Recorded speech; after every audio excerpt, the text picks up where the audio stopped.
सनातन धर्म आध्यात्म और विज्ञान पर आधारित है। इसके जितने भी त्योहार और पर्व हैं उनके बनाने के पीछे उद्देश्य है और पौराणिक गाथाएं हैं। भारत में हर समय कोई न कोई त्योहार या पर्व चलता ही रहता है। जितने भी त्योहार हैं हमारे पूरे भारत में और जहाँ पर भी पूरे विश्व में हमारे हिंदू परिवार के लोग रहते हैं उन सभी में त्योहारों का पूरा उत्साह होता है। लेकिन वर्तमान में जो माहौल चल रहा है वो दीपावली के 5 दिवसीय पर्व का चल रहा है। और इस 5 दिवसीय पर्व का पहला पर्व आता है धनतेरस। धनतेरस पे किस प्रकार से पूजा की जाए, इसके मनाने का उद्देश्य क्या है, इसके पीछे क्या पौराणिक गाथाएं हैं, इस बात को जानने के लिए टाइम मीडिया सिटी हलचल ने आज आमंत्रित किया है पंडित जयदीप शर्मा साहब को। और जयदीप शर्मा साहब से हम इस त्योहार को बनाने के लिए क्या क्या हमको तैयारी करना चाहिए, किस क्या प्रकार की पूजा पद्धति है। पंडित जी बहुत बहुत नमस्ते आपको। हाँ, नमस्कार साहब। पहले तो सभी समस्त नगरवासियों को मेरी तरफ से इस दीपावली महापर्व की अनंत अनंत शुभकामनाएं। यह दीपावली पर्व आपके लिए मंगलकारी हो, शुभकारी हो और महालक्ष्मी और भगवान कुबेर चिरकाल तक आपके घर में, परिवार में, कुल कुटुंब वंश में वास करे। महालक्ष्मी की कृपा आप सभी को मिले। यह वर्ष व्यापारियों के लिए एक नया कुछ करने के लिए, कुछ नया व्यापार को बढ़ाने के लिए आए। ये दीपावली पर्व हम सभी वर्ग के लोगों के लिए घर में, परिवार में लक्ष्मी, सभी को व्यापार में धन, समृद्धि, सुख, आनंद दे। भगवान धन्वंतरी सभी को निरोगी और स्वस्थ और दीर्घायु जीवन प्रदान करे। यही सारी कामनाओं के साथ मेरा समस्त भारतवर्ष के, हमारे नगर के सभी यहाँ के निवास करने वाले जो भी नागरिक है, जो भी आपके टाइम इंडिया के माध्यम से जुड़े हुए दर्शक है, सभी को मैं बहुत बहुत दोबारा एक बार और ढेर सारी शुभकामनाएं प्रदान करता हूँ। परमात्मा आपकी सभी मनोकामना परिपूर्ण करे। हमारे दर्शकों को आशीर्वाद और शुभकामना देने के लिए धन्यवाद। पंडित जी सबसे पहले हम पूछना चाहेंगे कि धनतेरस मनाने के पीछे क्या पौराणिक गाथाएं हैं, क्या संदर्भ है।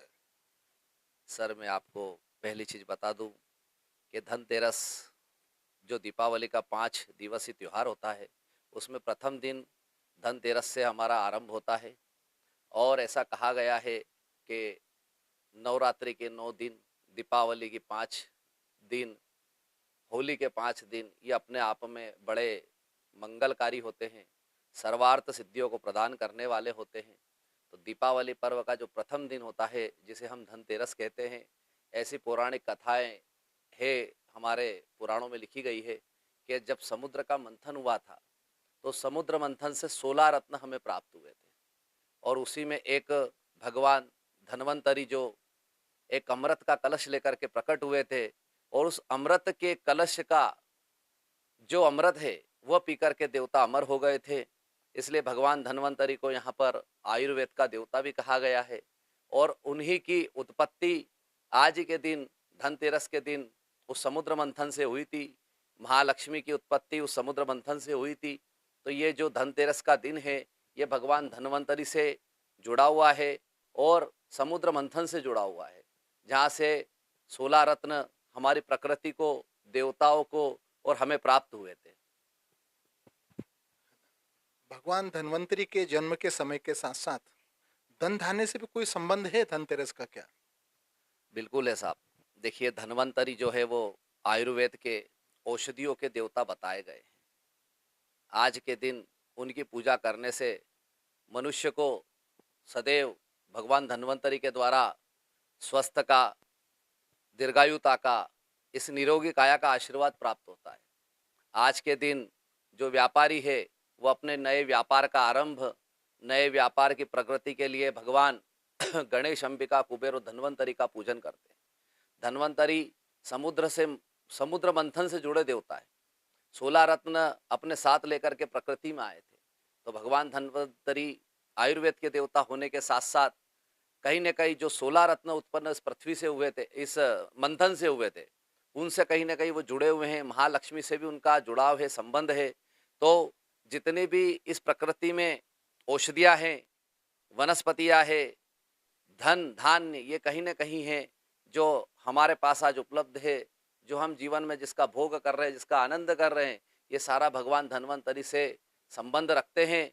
क्योंकि भगवान धन्वंतरि के उस अमृत कलश से ही अमृत पी कर के देवता अमर हुए। तो हमें आशीर्वाद देने की जो क्षमता है, हमारा कल्याण करने की जो क्षमता है, यह उस अमृत कुंभ को जो आज हम भगवान वरुण के रूप में पूजते हैं, उसके अंदर है। इसलिए जब हम पूजन करते हैं तो गणेश अम्बी का पूजन करते हैं, कलश पूजन इसलिए साथ में की जाती है।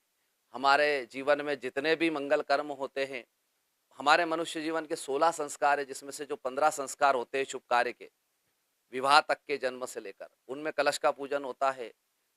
धार्मिक कार्य हो, किसी प्रकार का मंगल कार्य हो, शुभ कार्य हो, गृह प्रवेश हो, वास्तु पूजन हो, विवाह हो, छोटा बड़ा किसी भी प्रकार का महायज्ञ हो, प्रतिष्ठा हो, उसमें भगवान कलश का पूजन जो हम करते हैं, वह भगवान धन्वंतरि ही लेकर के इस प्रकृति में आए थे। इसलिए धन्वंतरि का इस प्रकृति में जितनी भी चीजें प्रत्यक्ष या अप्रत्यक्ष रूप में मनुष्य का कल्याण कर रही है, मनुष्य का भला कर रही है, वहाँ धन्वंतरि जी का उससे संबंध है। इसलिए आज के दिन को हम बड़ा महत्वपूर्ण मानते हैं। धनतेरस के दिन मुख्य रूप से 3 देवताओं की पूजा होती है, लक्ष्मी जी, गणेश जी और कुबेर भगवान की। तो हम पंडित जी से जानना चाहेंगे कि धनतेरस के समय लक्ष्मी की पूजा, गणेश की पूजा और कुबेर की पूजा में क्या क्रम रखा जाए, पहले किसकी पूजा की जाए, बाद में किसकी की जाए, और पूजा की पद्धति अलग अलग बताने का थोड़ा हमारे दर्शकों को प्रयास करें। देखिए साहब, हम कितने भी बड़े या छोटे कार्य, जो भी शुभ और मंगल कार्य करते हैं, ऐसा कहा गया है कि हमारे 33 कोटि देवताओं में भगवान गणपति को वरदान प्राप्त है सभी देवताओं में प्रथम पूज्य होने का। तो गणेश, अंबिका, कुबेर की जब आप पूजन करते हैं अपने व्यापार स्थल पे, तो सबसे पहले भगवान गणेश और गौरी का पूजन किया जाता है। इन्हीं के साथ सारी मंगल पूजाएं आरंभ होती है।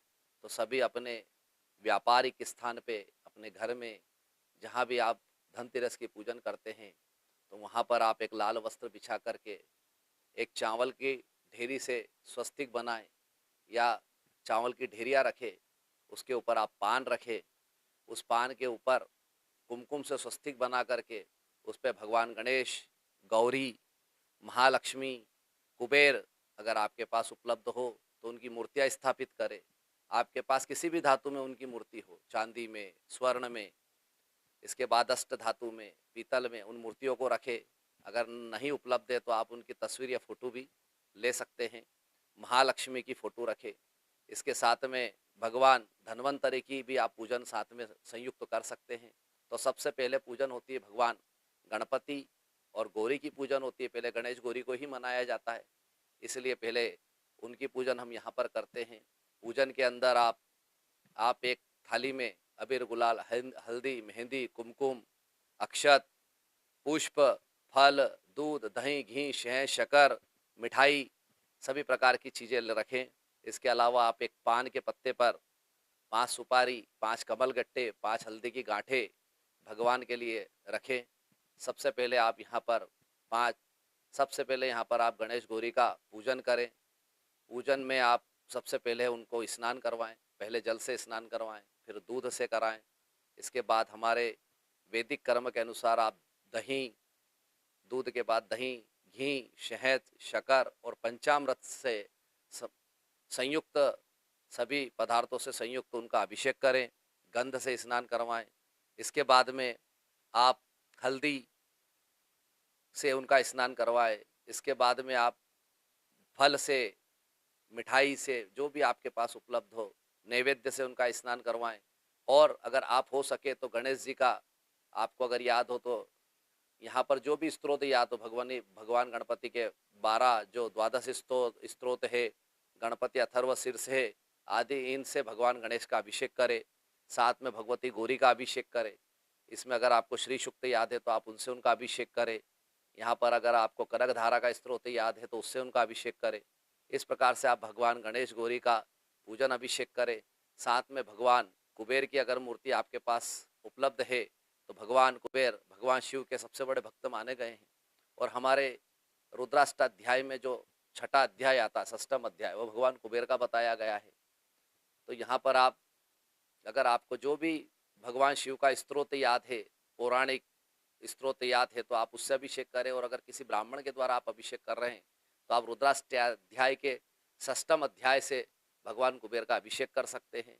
और यहाँ पर ब्राह्मण की वैदिक पद्धति के द्वारा आप पूजा करवा सकते हैं। और अगर आपके पास अगर ये चीज़ ना हो, कोई ब्राह्मण उपलब्ध ना हो, तो आप अपनी पंचोपचार पूजन भगवान की करें। उनको जल से, मैंने जो बताया उन चीज़ों से स्नान करवा दे, गंध अक्षत पुष्प भेंट कर दे, नैवेद्य फल भेंट कर दे, और साथ में एक कलश स्थापित करें। जो कलश आप साथ में स्थापित करते हैं, ये वही कलश अमृत कलश है जिसको भगवान धन्वंतरी समुद्र मंथन के समय लेकर के प्रकट हुए थे, और जिसका अमृत पीकर के देवता अमर हुए थे। तो बिना कलश के पूजन से सारी पूजन हमारी अधूरी मानी जाती है, और कलश पूजा से सारी पूजाएं परिपूर्ण मानी जाती है। तो आप उस कलश में भगवान का पूजन करें, और उस कलश में थोड़ा सा जल, इसके बाद में उसमें हल्दी, एक सिक्का, चांदी का सिक्का हो तो वो डालें। इसके बाद में उसमें थोड़ा सा आप दुर्वा रखें। इसके बाद 5 सुपारी, 5 कमल गट्टे, इसके बाद में आप उसमें 5 हल्दी की गांठें, ये सब रख कर के उस कलश की आप पूजन करें। और पूजन के बाद में उस कलश का जल 5 दिन तक, दीपावली के दिन तक वो कलश रखा रहे। आखिरी के दिन उसका जल सभी दूर आप अपने घर में छींट दे, और उस कलश के जल को खाली करके उसके अंदर उसको सिक्के से भर के पुनः, और जो आपने उसके अंदर सुपारी, कमल गट्टे, हल्दी की गांठें, चांदी का सिक्का, दुर्वा, जो भी चीज़ें रखी थी वो उसमें भर दे। और बाकी पूरे कलश को सिक्के से भर करके फिर उसके ऊपर एक पूर्ण पात्र रखे। पूर्ण पात्र में कोई भी आप एक प्लेट ले सकते हैं, दोना ले सकते हैं, जिसमें आप चावल भर दे, और किसी भी धातु की प्लेट ले ले, तांबे की ले ले, चांदी की ले ले, स्टील की ले ले, और उसमें चावल भर करके उसके ऊपर एक, जो कलश आपने रखा था उस कलश के नरियल को ही एक लाल वस्त्र बांध करके अपने व्यापार के स्थान पर, अपने मंदिर में, या आप जहाँ आपकी बैठक हो वहाँ आपके बैठक के स्थान पर या मंदिर में जहाँ भी आप रखे उसको रखें, और रोजाना उसको एक घी का दीपक वर्ष भर जलाते रहें। और अगले धनतेरस के दिन उस कलश को आप फिर से परिवर्तन कर सकते, उस नारियल को जल में विसर्जन कर दे, और पुनः उस कलश पर एक आप नया नारियल रख दे। बहुत बहुत धन्यवाद। आपने